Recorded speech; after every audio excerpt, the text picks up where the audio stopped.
It was still gray outside when I got up the next morning, but it had stopped raining. It was 6 o'clock as I went down to the kitchen to make breakfast. Everyone left the house at different times of day, so I was putting things together that people could just pick up on their way out. I mixed a bowl of fruit and put butterscotch muffins in the oven. They were almost finished when Jan came into the kitchen. She looked bad-tempered and looked at me suspiciously. "Good morning," I said. "Is it?" she stated. She ignored the bowl of fruit and the muffins I was taking out of the oven and marched to the pantry and took out a bowl of cereal. She then sat at the table looking at her phone. Mrs. Wheeler came in. She and her daughter didn't speak to each other as she sat at the table. She had a muffin at least. I was just thinking that the next morning I should put the breakfast things in the dining room. They were making me uncomfortable just sitting here in the kitchen. I distracted myself by cleaning the muffin pans. A few times when I looked up, I saw Jan looking at me. She looked angry, although I couldn't imagine why. After I'd finished with the muffin tins, I scooted out of the kitchen to try to do some cleaning in the rest of the house. It was a little difficult because except for dust, the house wasn't dirty, just very cluttered. I've already mentioned the living room, all full of figurines, books, and all sorts of other things. But the study was even worse. It had a huge old-fashioned roll-top desk, covered in papers, pens, pencils, and sticky notes. Then there was a smaller desk, which I could barely see, there was so much paper piled on and against it.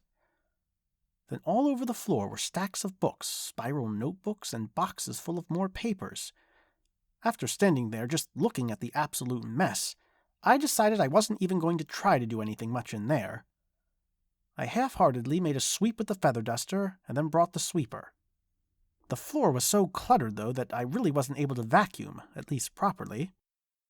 After I'd done what I could downstairs, I went upstairs to straighten what I could. I hadn't been in any of the bedrooms during my tour yesterday, but I knew who the first room belonged to right away. It was the strangest room I'd ever seen. The walls were covered in black and gray fabric wallpaper, and the floor had purple carpet. All the furniture was painted black, and on the walls were all kinds of weird pictures. There was one of a half-woman, half-dragon, another of a bleeding black rose, and even one of a giant spider. Why anyone would want any of those, I have no idea. There were bookshelves shaped like coffins, and shelves on the walls cluttered with skulls and strange statues. The lamps next to the bed looked like skulls, with the lampshades on poles coming out of their heads. There were posters of very creepy-looking people who I think were rock stars. Well, I couldn't wait to get out of there. I ran the vacuum through the room and got out as quick as I could. I kept myself busy the rest of the morning. I finished straightening the house, did the laundry, cleaned the rest of the breakfast dishes, and made lunch. After I'd finished all that, there wasn't anything else to do, so I decided to go out for some fresh air. It was still gray and damp, but the house was shut up and stuffy, and I just had to get out. I went out into the backyard. It really was a mess.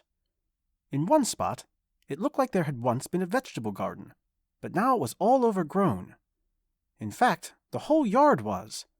There were overgrown bushes, vines, and ferns, and crumbling walkways and rusty gardening tools. Near the woods, there was what looked like a run-down carriage house. It was all stone and had probably been very pretty long ago. I went over to get a closer look. The door was padlocked and the windows were filthy, with big rusty bars across them. I looked through the grimy window, but it was empty and dim inside. I turned away from the window and started walking across the lawn, right at the edge of where the woods started. I wasn't expecting to see anything interesting, but I wasn't ready to go back in just yet. Then I saw a little graveyard. Now, I don't know if this sounds strange to people, but around here you find these little graveyards. There's even one next to a freeway exit. I wondered if this was a family graveyard. It looked very old. It had a rusty iron gate around it, with a crooked and sagging gate hanging open. Since I was bored and just a little curious, I went through and looked at the names on the stones. Some of them were very hard to read, the names worn down from wind and rain. I didn't see the name Wheeler on any of them, though. Most of the stones were simple, but there was one that was bigger, newer, and strange. The name on it was Hiram Zerner, who had died in 1902. There was a picture of a skull inside what looked like some kind of star shape. Besides the names and dates, only one thing was written on that stone. I will awaken. Now, in the Bible it talks about the dead rising and such, but somehow I didn't think that was what this was talking about. It seemed to have a very different meaning. I didn't know what, but something about it gave me a very uncomfortable feeling. I wondered what sort of person Hiram Zerner had been. The damp air felt even damper with all the trees around. I left the little graveyard and made my way across the lawn back to the house. I really wondered why they didn't keep the place up better. I thought of the yard outside my own house and how neat we always kept the garden, and we did it all ourselves. I was sure the Wheelers could afford a landscape company to do everything for them. Well, maybe they didn't have as much money as I thought. Or maybe it was just because they were a strange family. While I was thinking all this, I almost fell over a big slab of concrete. I hadn't seen it until I was right on top of it because of how long the grass was. It was a big circle with a thick metal ring in the middle. It looked like a giant lid, maybe covering a cistern or a cesspool. I felt drops of rain beginning to fall, so I hurried back into the house. I just finished hanging up my coat in the hall closet when I turned around and gave a start. Steve was standing in the hallway, looking at me. At least I think he was. It was hard to tell with those black eyes. "Oh, you startled me," I said. He smiled, and I noticed his teeth. They were pointed like wolves' teeth. I forgot to even try not to stare.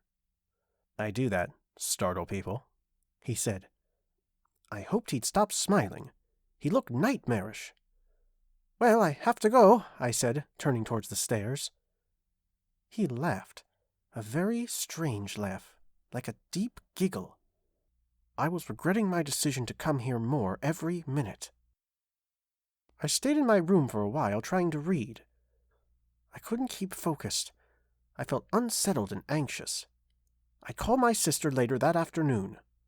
Talking to someone might make me feel better. At 4 o'clock, I went down the back stairs to the kitchen to start dinner. I was peeling potatoes when Mr. Wheeler's son came in. I still thought he was good-looking, but there was something almost dead about him. "What are you making?" he asked. At least he was trying to be friendly. "Mashed potatoes, and I'm going to do a casserole," I said. He went to the refrigerator and poured himself a drink. Then he sat at the table and looked at me. Made me a bit uncomfortable. I don't really like when people just sit there and look at you. I never know what they're thinking. "So, what do you think?" he asked me. "What do I think?" I asked. "Of here. It's different than what you're probably used to. Steve and Jen are both weirdos." Well, I couldn't have agreed more with that, but I wasn't going to say so. I said the only positive thing I could think of. "Your father seems nice," I said. "He's really brilliant, actually," said Bruce. "Very spiritual. Not that faux spiritual pretension like Jen and Steve, although I suppose they have their uses. You Amish are spiritual people, aren't you?" "Well, I believe in God," I said. "Oh, God." He sounded disgusted. Oh dear, I thought. I hoped he didn't want to get into some kind of argument because I'm never good at that. To my relief, he didn't say anything else. Just sat there drinking his iced tea. More to ease the silence than anything, I said, "I saw people spray-painted the bridge. I guess you can't get away from vandalism even here." "No," he said, "and this area does attract that." "Why's that?" "You heard of Hiram Zerner?" "I saw his name on the gravestone outside," I said. "Yes, well, he was a hexmeister who actually lived on this property. He died back in the early 1900s. His house is long gone, but they actually have some of his writings at the Lancaster Historical Society. He wrote on magic and spells and that kind of thing. So you get idiots out here trying to scare themselves and that kind of dumb stuff. Do Amish do powwows?" "Not anyone I know," I said.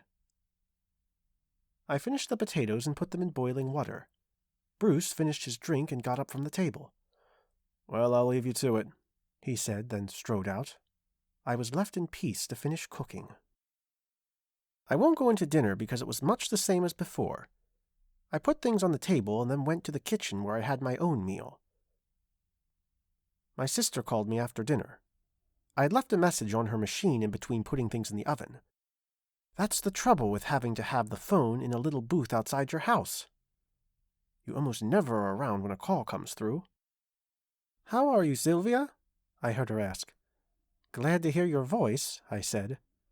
Although I was in the middle of the hallway, I wasn't too worried about being overheard. We were speaking Pennsylvania Dutch, which I doubted any of the Wheelers knew.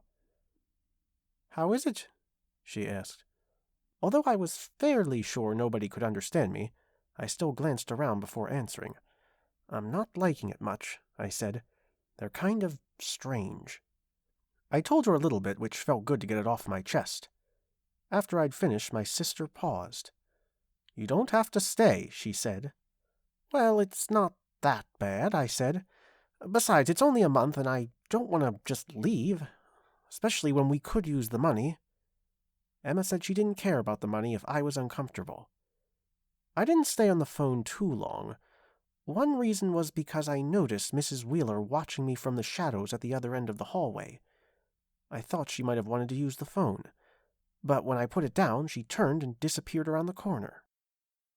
That night I couldn't get to sleep. I tried laying in different positions, but no matter what I did, I felt wide awake. Finally, about 12 o'clock, I threw off the covers, took my little flashlight, and made my way to the kitchen. Sometimes warm milk helped me sleep. As I stood there, waiting for it to heat up, I caught sight of something outside the window. It was very faint, like a candle flame, and seemed to come from inside the carriage house. It went past the window, then out of sight, then back again, like someone was pacing. I wondered if it was a burglar, but then I decided nobody would break into an old run-down building like that. It could be one of the family. I couldn't think why they'd be out there, but considering how odd they were, I suppose nothing they did would really surprise me. Still, it was a little creepy. My milk was done, so I took the mug, went back up to my room, and locked the door. Dr. Wheeler came into the kitchen at breakfast the next morning. "I don't go in until later," he explained. "I'm not usually here in the morning." I stifled a yawn. I had fallen asleep around 2 o'clock in the morning, but since I had to get up at 6, I hadn't gotten much sleep. "I just wanted you to know I saw a light outside last night," I said. "A light?" he asked. He was looking at his cell phone and didn't seem very interested. "It looked like someone was in the carriage house," I said. "I thought maybe it was just one of you, but I wanted to mention it." I was a bit startled. His eyes were fixed on me in an odd way. It looked like he was trying to decide if I was telling the truth, or if he thought I was crazy. Then he said very deliberately, "I think you imagined it. Or it might have been the lights from a car reflecting off the windows." Well, I hadn't imagined it, and it hadn't been from a car either. Anyway, we were at the end of a private driveway, so it wasn't lights from the road. He kept looking at me, and I noticed something in his face. It had lost its cheerful good nature and looked almost dangerous. Then it was gone, and he was smiling, and I felt like maybe I was being silly and imagining things. "Well, it was a very good breakfast," he said. "I did want to tell you that we like having you a lot. It's made things a lot easier." He had said we, but I didn't think anybody, except maybe Dr. Wheeler, was very pleased about me being here. The strange thing was that Mrs. Wheeler was the one who needed the help, and she definitely didn't seem to want me around. Maybe she resented not being able to do things. Oh well, there was always family drama. "Thank you," I said. For the next week or so, nothing really out of the ordinary happened. I stayed out of the way as much as possible, and started to settle into a kind of routine. I won't bore you with all the details. No more strange lights or banging at the door or anything. I still didn't like the place. It had a dreary, depressing atmosphere. Even when it was sunshine outside, it felt like the house was always dark. I started wondering about Dr. Wheeler, too. Although I told myself I probably had just imagined it, I couldn't quite shake that glimpse of something I'd seen in the kitchen that morning. I wondered if he was really as nice as he seemed. People did have other sides, and sometimes you didn't know until later. When I did see him, he was always as pleasant as ever, so I tried to sweep my doubts under the rug and not think about them.